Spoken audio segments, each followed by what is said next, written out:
દર્શક મિત્રો એન7 ગુજરાતી ન્યૂઝમાં આપનું હાર્દિક સ્વાગત છે। સમાચારની વાત કરવામાં આવે તો સાવરકુંડલામાં ધાર્મિક દબાણોના મુદ્દા સામે હિન્દુ સમાજનો વિરોધ। સાવરકુંડલા શહેરમાં ગત દિવસથી ધાર્મિક દબાણોનો મુદ્દો ચર્ચાસ્પદ બન્યો છે।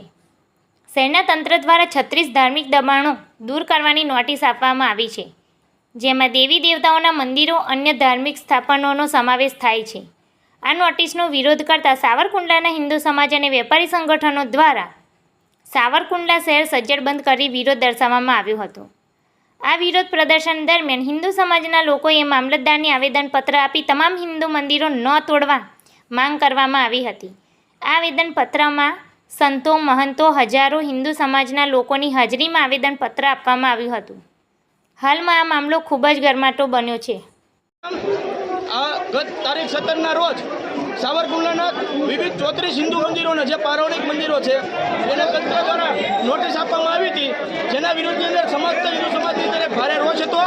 આ રોષના પગલે આજ રોજ મામલતદાર સાહેબને એક આવેદનપત્ર સાવરકુંડલા સમસ્ત હિન્દુ સમાજ દ્વારા આપવામાં આવ્યું છે કે આગામી 24 કલાકની અંદર જે નોટિસો પ્રતિષ્ઠિત થઈ છે એ જ મંદિર નહીં તોડવાની નોટિસ લગાડી દેવામાં આવે, અન્યથા 24 કલાક પછી સમસ્ત હિન્દુ સમાજ આનાથી પણ વધારે ઉગ્ર આંદોલન કરવા માટે મજબૂર થશે।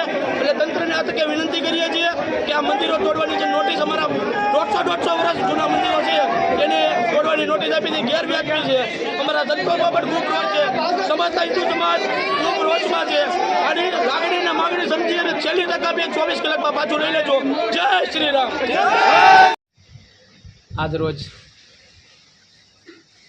સમગ્ર હિન્દુ સમાજ અને સાધુ સંતોના હાજરીમાં મામલતદારશ્રીને આવેદન આપવામાં આવ્યું છે કે આપના દ્વારા તંત્ર દ્વારા 36 ધાર્મિક સ્થળો પર જે નોટિસ આપવામાં આવ્યું છે એ મંદિર તોડવા માટે એ વ્યાજબી નથી। સરકારને, તંત્રને એની પર પૂર્ણ વિચાર કરવો જોઈએ।